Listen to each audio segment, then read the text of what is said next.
출애굽기 20장부터는 십계명과 율법, 그리고 25장부터 40장까지는 성막 건축과 그 안에 사용되어지는 모든 기구들에 대해서 자세하게 설명해 주고 있습니다.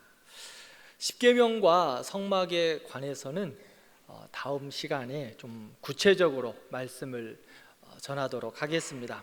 오늘은 출애굽기 40장 말씀을 살펴보면서 성막을 통해서 주신 은혜들을 함께 나누고, 오늘은 출애굽기 40장 전체의 강해를 마치도록 하겠습니다.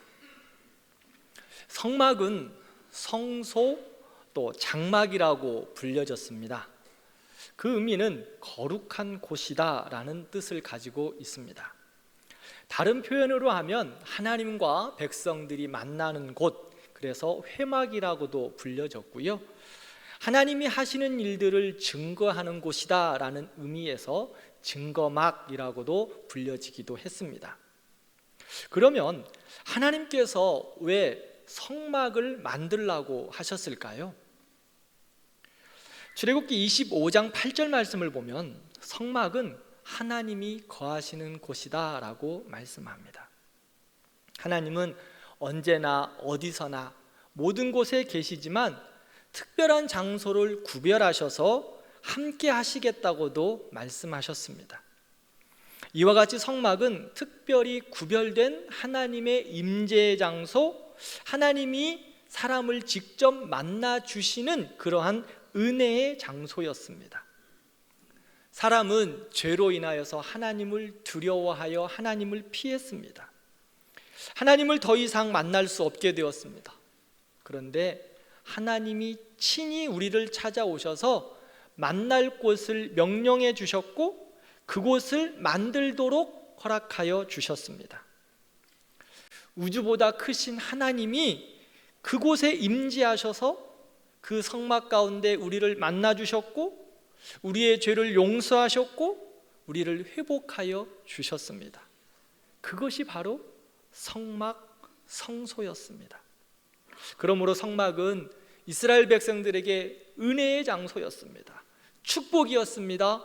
희망이었고 소망이었습니다. 이뿐만 아니라 더 나아가 하나님의 성막에서 그들은 하나님의 영광을 경험하고 직접 하나님의 영광을 보게 되었습니다.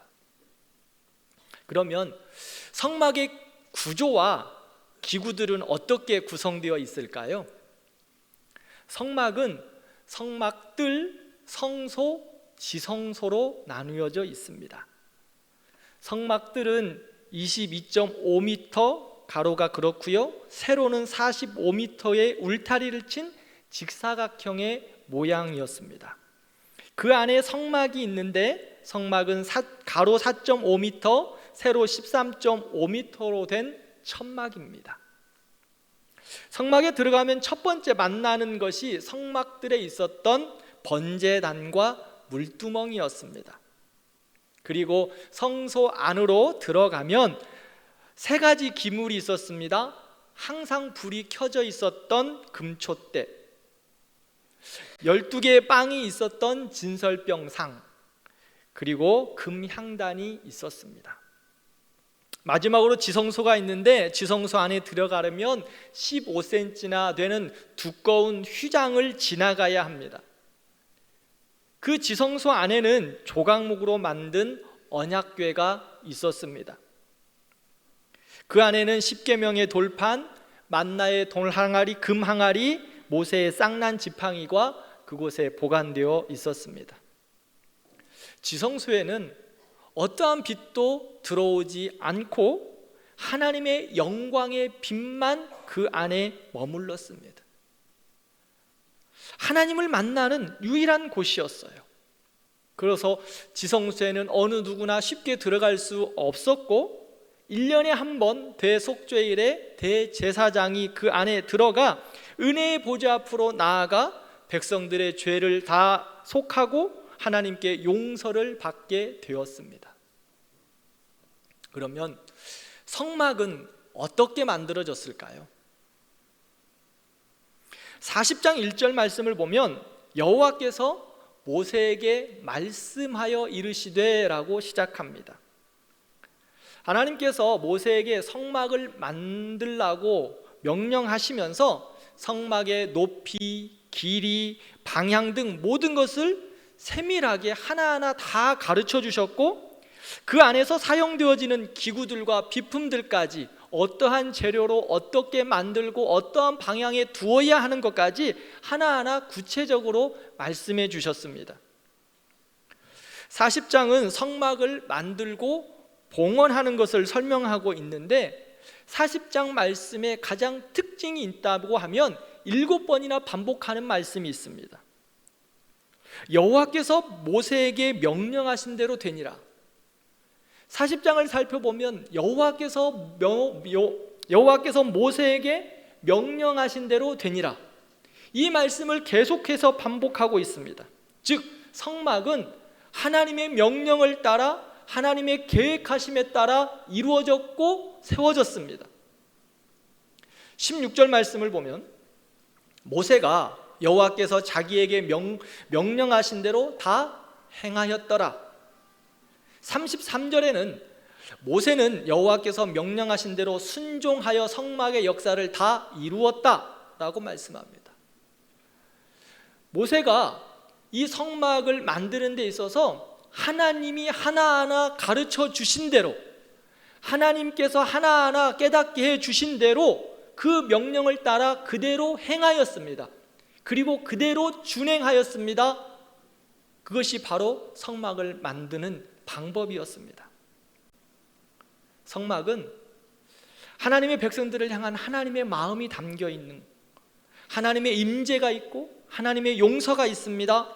하나님의 영광과 사랑이 가득한 곳입니다. 그래서 특별히 하나님이 성막을 만드는데 하나하나 가르쳐 주셨어요. 하나님의 마음이 그곳에 있기 때문에.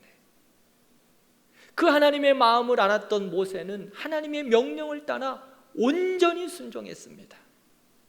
하나하나 가르쳐 주신 대로 그 말씀 따라 순종했습니다. 모세와 이스라엘 백성들은 애굽에 종살이를 했지만 애굽의 거대한 신전들과 신상들을 경험한 사람들입니다. 즉 이방 신상들의 거대함을 늘 보았던 사람들이에요. 신전이라고 하면, 신상이라고 하면 이 정도는 되어야지라고 하는 자기들만의 생각이 있었을 것입니다. 그런데 하나님이 명령하신 성막은 아주 초라하기 그지없습니다. 아마 그들이 생각할 때 이렇게 만드는 것은 아니다, 그렇게 생각했을 수도 있습니다. 그러나 모세는 자기의 생각을 그곳에 반영하지 않습니다. 성막을 만들라고 말씀하신 곳, 하나님의 마음이 담겨 있는 그것을 만듦에 있어서 모세는 세상의 그 어떤 좋은 것 반영하지 않고 하나님의 말씀을 따라 순종했습니다.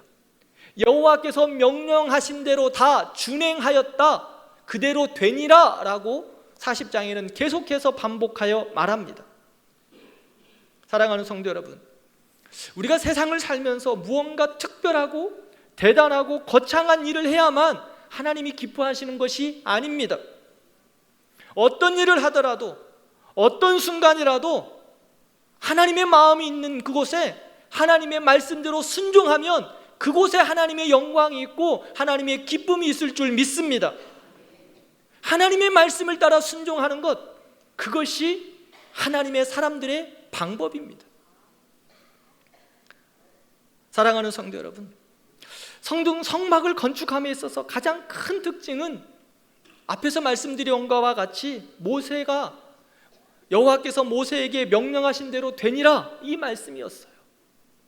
그런데 이 반복되는 이 말씀을 우리가 어디에서 보았던 것 같지 않습니까? 여호와께서 명령하신 대로 되니라, 어디서 들어본 것 같지 않으십니까? 이렇게 반복되어지는 말씀, 창세기 1장에서 우리는 보았습니다.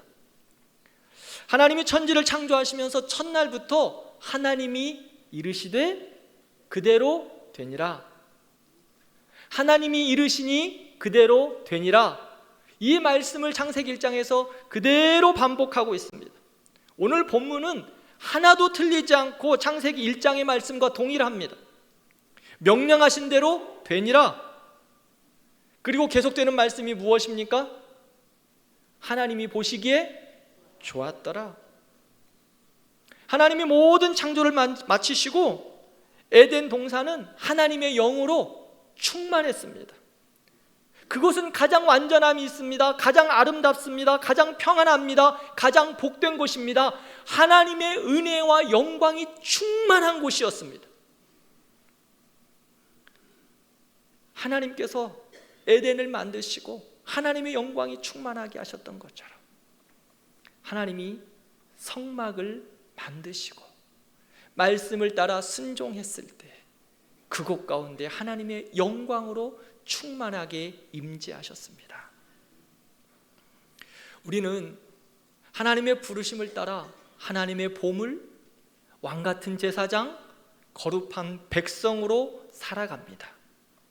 그러므로 우리의 삶이, 우리의 생각이, 우리의 판단이 하나님의 말씀에 귀를 기울이고 그 말씀에 반응하며 그 말씀 앞에 순종하며 살아가는 것입니다. 온전하게 하나님의 말씀을 따라 순종하며 살아가는 것이 하나님의 영광이요, 온전하게 하나님의 말씀에 준행하는 것이 보배롭고 영광스러운 삶이 될 것입니다. 창조의 역사에 있었던 가장 완전함과 평안함은 하나님의 말씀을 따라 순종할 때, 그 말씀 앞에 겸손히 순종할 때 하나님이 주셨던 축복입니다. 나의 생각을 주장하며 더 안전한 곳, 더 좋은 것을 추구하며 하나님의 말씀 앞에 순종하지 않았을 때 결국 인생들은 도리어 아픔과 고통과 눈물을 만나게 됩니다. 그러므로 가장 안전하고 가장 평안하고 가장 복된 것은 하나님의 말씀 앞에 전적으로 따라 온전한 순종을 이루는 것입니다. 내 생각, 내 방법, 내 마음대로 해놓고 하나님 영광 가운데 임재해 주세요, 가장 완전함, 가장 평안함을 주세요 말한다면 그것은 나 살기는 좋아 보일지 모르지만 하나님은 불편하세요. 자신에게 처음에는 좋아 보일지 모르지만 결국에는 그곳 가운데 아픔이 있고 깨어짐이 있습니다. 그러므로 사랑하는 성도 여러분, 하나님의 말씀 앞에 순종하며 살아가는 겁니다. 그러면 하나님께서 하나님의 영광으로 내 인생에, 내 가정에, 우리 교회에 하나님께서 충만하게 하나님의 영광으로 함께하여 주실 것을 믿습니다. 그것이 은혜입니다. 그것이 축복입니다. 그것이 평안이며 행복입니다. 모세가 하나님의 말씀을 따라 순종하여 성막이 완성된 후 어떻게 되었을까요? 34절 말씀을 보면 구름이 회막에 덮이고 여호와의 영광이 성막에 충만하매라고 말씀합니다. 구름은 하나님의 임재와 영광을 상징합니다. 성막이 완성된 후 하나님의 영광이 성막에 충만하게 되었습니다. 여기서 충만하다라는 이 말씀은요, 단회적으로 하나님의 영광이 충만함으로 끝난 것이 아니라 계속적으로 하나님의 영이 그곳 가운데 임재하셔서 살아 역사하시는 하나님의 영광의 충만이 있었다는 것을 말씀하고 있습니다. 그러면 하나님의 영광이 충만한 성막이 무엇을 예표하고 있을까요? 하나님의 영광이 충만한 성막이 무엇을 보여주고 있을까요? 이제까지 우리는 출애굽기를 살펴보았는데 출애굽기의 전 과정을 살펴보면 출애굽기는 예수 그리스도를 예표하고 있습니다. 출애굽기는 예수님을 말씀하고 있어요. 애굽에 내린 10가지 재앙에서 마지막 재앙을 넘어가기 위한 유월절 어린 양은 우리 죄를 담당하신 예수님을 보여주고 있습니다. 이스라엘 백성들이 매일 먹었던 만나는 하늘에서 내려온 생명의 양식 예수님을 보여줍니다. 광야에서 마셨던 생수는 예수님 자신이셨습니다. 이뿐이 아니라 성막과 성막 안에서 사용되어졌던 모든 기구들은 다 예수님을 가리키고 있습니다. 번제단은 우리의 구원을 위해 죽으신 예수님의 십자가를, 물두멍은 우리의 죄를 씻으시는 예수님, 진설병상은 우리의 생명의 양식 되신 예수님, 금촛대는 우리의 빛 되신 예수님, 그리고 금향단은 우리의 유일한 중보자 되신 예수 그리스도를 보여주고 있습니다. 예표는 그림자입니다. 그런데 이제 실제이신 예수님이 오셔서 우리의 구원을 위하여 모든 것을 이루어 주시고 십자가를 감당하심으로 희미하게 보였던 것들이 이제 밝히 드러나게 되었습니다.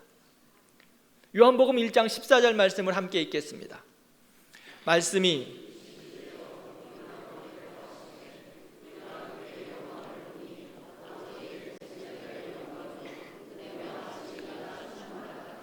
아멘. 우리 가운데 거하심에라는 이 단어는 천막을 치고 거주하다라는 의미를 가지고 있습니다. 즉 예수님이 바로 성막이 되셔서 우리 가운데 임재하셨다라는 말씀입니다. 사도 요한은 예수님께서 인간의 몸을 입고 이 땅 가운데 오셨을 때, 즉 다른 말로 하면 성막이 되어 우리 가운데 오셨을 때 그 예수님을 보니 영광이 충만했다, 은혜와 진리가 하나님의 영광으로 충만했다라고 말씀하고 있습니다.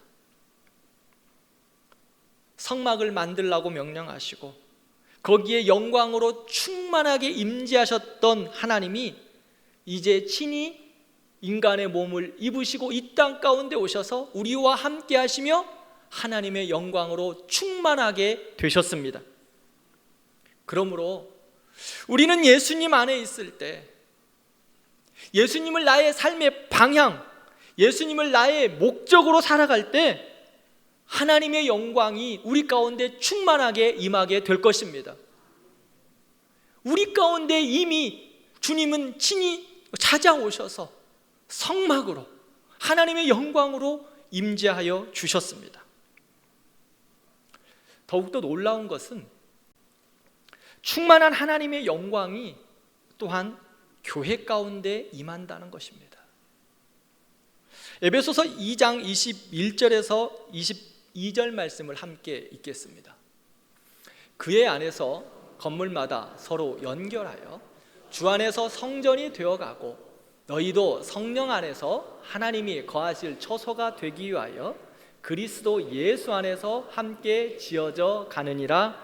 아멘. 교회는 하나님의 거하실 처소라고 말씀합니다. 성막입니다. 성전이라고 말합니다. 그러므로 교회는 하나님의 영광으로 충만합니다. 요한복음 14장을 보면 예수님께서 교회 안에 하나님의 영을 보내셔서 영원토록 너희와 함께 하실 것이다, 영원토록 하나님의 영광이 교회 안에 충만하게 하실 것이다 말씀하셨습니다. 그 은혜와 그 말씀이 오순절 다락방에 성령의 충만한 역사로 우리에게 친히 보여주셨습니다. 그 오순절의 성령의 역사함과 하나님의 영광의 충만함이 지금 우리 교회 가운데 그대로 동일하게 이루어지고 있습니다. 그것이 바로 하나님의 교회입니다. 우리 대광교회가 은혜와 진리로 하나님의 영광이 가득하며 성령의 충만함이 있는 거룩한 교회가 되기를 진심으로 축복합니다. 우리는 완전한 교회는 아닙니다. 대광교회가 완전하지 않습니다. 오늘 에베소서의 말씀처럼 지금도 지어져 가고 있는 교회입니다. 다른 말로 할까요? 공사 중이에요. 여러분들 공사 중이잖아요. 우리 인생들이 하나님 앞에서 다 공사 중이에요. 공사 중인 우리들이 모여서 하나님을 찬양하고 예배하는 이것이 바로 대광교회예요. 때로는 공사 중이기에 부족함이 있어요. 아픔도 있습니다. 교회에 어려움도 있습니다. 여전히 공사 중입니다. 그러나 그럼에도 불구하고 하나님의 교회는 하나님의 영광이 충만합니다. 우리는 공사 중이지만 하나님의 은혜와 영광이 우리 교회 가운데 충만합니다. 왜냐하면 주님의 피값으로 사셨기 때문입니다. 이곳 가운데 주님의 영광이 임재하고 계시기 때문입니다. 그러므로 우리의 작은 생각으로, 우리의 적은 지식으로, 얄팍한 신앙으로 하나님의 교회를 욕하고 폄하하고 하나님의 교회를 지적하는 것은 어리석은 일입니다. 교회는 우리 인생들의 수군거림의 대상이 아닙니다. 하나님의 교회는 그렇게 하찮은 존재가 아니라는 겁니다. 우리는 연약하지만 하나님의 교회는 영광스럽습니다. 우리는 부족하지만 하나님의 교회는 완전합니다. 왜냐하면 하나님이 임재하시는 곳이기 때문입니다. 주의 영광이 충만하기에 교회는 거룩합니다. 그러기에 우리의 입술로 교회를 향하여 범죄하는 일을 어느 누구도 하지 않기를 진심으로 기도합니다.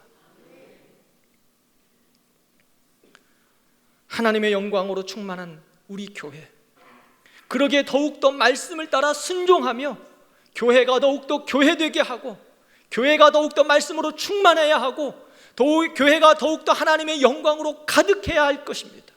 그러기 위해서 우리가 부족한 우리가 하나님의 말씀으로 우리도 날마다 새로워져야 합니다. 교회는 영광스럽습니다. 그러기에 더욱더 우리가 하나님 앞에 말씀으로 순종함으로 우리 교회가 더욱더 하나님의 영광을 드러내는 축복의 통로가 될 수 있도록 우리를 더욱더 하나님의 말씀으로 다듬어야 할 것입니다. 마지막으로 성막은 어디에 설치되었을까요? 성막은 이스라엘 백성들의 정중앙에 배치되었습니다. 하나님은 이스라엘 백성들을 성막의 중심으로 동서남북 이렇게 해서 세 지파씩 배치하게 했어요. 동서남북으로 배치하고 그 가운데에 성막을 두고 어느 정도 거리를 두고 배치하였어요. 왜 거리를 두고 성막에 거리를 두고 배치하였을까요? 거리를 둔 것은 언제든지 성막에 임재한 하나님의 영광을 바라보라는 겁니다. 언제나 성막에 있는 하나님의 영광을 보고 그대로 순종하고 행동하라는 겁니다. 이스라엘 백성들의 삶의 중심은 하나님의 영광이었습니다. 하나님의 그들의 삶의 중심이며 인도였습니다. 그것을 보고 순종하는 겁니다. 사랑하는 성도 여러분, 우리의 중심에는 무엇이 있습니까? 여러분들의 가정의 중심에는 무엇이 있습니까? 우리의 신앙과 우리의 삶의 중심에는 무엇이 있습니까? 우리 성도들의 삶과 신앙과 모든 것의 중심에 예수 그리스도가 있기를 진심으로 축원합니다. 모든 삶의 방향이 예수님에게 향해 있어야 합니다. 우리의 생각이, 우리의 시선이 예수님께 고정되어 있어야 합니다. 예수님 중심으로 사셔야 합니다. 우리의 삶의 패턴을 예수님의 삶의 패턴으로 바꾸셔야 합니다. 우리 믿음의 선배들 중에 우리 믿음의 선배들의 특징 중 하나는 교회 중심의 삶을 사셨다는 겁니다. 우리 어머니 세대들, 특별히 우리 선조들 그렇게 사셨어요. 그래서 집을 살 때도 이사를 하실 때도 선택의 첫 번째 이유가 무엇이었습니까? 교회였습니다. 그렇지 않으셨나요? 우리 어머니들 한번 생각해 보세요. 우리 아버지 한번 생각해 보세요. 할아버지 한번 생각해 보세요. 그분들은 늘 삶의 중심이 교회였어요. 집은 삶에 있어서 중요하고 소중한 곳입니다. 그런데 그보다 더 중요한 것이 있었습니다. 교회였습니다. 왜요? 믿음의 삶이 세상의 그 어떤 가치보다 귀중하기 때문입니다. 예배하는 삶이 더 가치 있고 귀하기에 교회를 가까이 하는 삶을 선택했어요. 하나님 중심, 교회 중심, 말씀 중심의 삶이셨습니다. 사랑하는 성도 여러분, 우리의 중심에는 무엇이 자리 잡고 있습니까? 나의 판단의 기준, 나의 삶의 중심, 자녀 양육의 기준에 무엇이 우리의 마음 가운데 있습니까? 예수님이 우리의 중심에 있기를 진심으로 축복합니다. 말씀을 맺겠습니다. 출애굽기는 40장으로 끝이 납니다. 그러나 이스라엘 백성들의 광야의 삶은 끝나지 않았습니다. 오히려 새로운 시작입니다. 그래서 하나님께서는 이스라엘 백성들과 영광 가운데 함께 하시기 위하여 성막을 세우라고 말씀하셨습니다. 사랑하는 성도 여러분, 우리도 광야의 길을 걸어갑니다. 이스라엘 백성들이 40년 광야 길을 걸어갈 때 하나님이 성막을 세우게 하시고 그것을 따라가도록 하셨던 것처럼 우리도 인생의 길을 걸어갑니다. 모세는 성막을 세움에 있어서 하나님이 말씀하신 대로, 명령하신 대로 다 준행하였다고 말합니다. 그곳 가운데 하나님의 영광이 임재했습니다. 사랑하는 성도 여러분, 우리의 인생의 길에서 우리의 삶의 모든 걸음걸음 하나님의 말씀 앞에 순종하는 우리가 되기를 진심으로 축원합니다. 그래야 그곳 가운데 하나님의 영광이 있습니다. 하나님의 은혜가 있습니다. 하나님의 축복이 있습니다. 내 생각이 우선이 아니라 하나님의 생각이 우선이고, 내 방향이 우선이 아니라 하나님의 마음이 우선이고, 내 뜻이 우선이 아니라 하나님의 뜻이 우선이라는 겁니다. 그러므로 말미암아 나의 마음 중심에 여호와 하나님을 가슴 중심에 모셔드리는 겁니다. 이스라엘 백성들은 그렇게 하나님의 말씀을 따라 성막을 세우고 그 성막을 이스라엘 백성들의 정 가운데 두었습니다.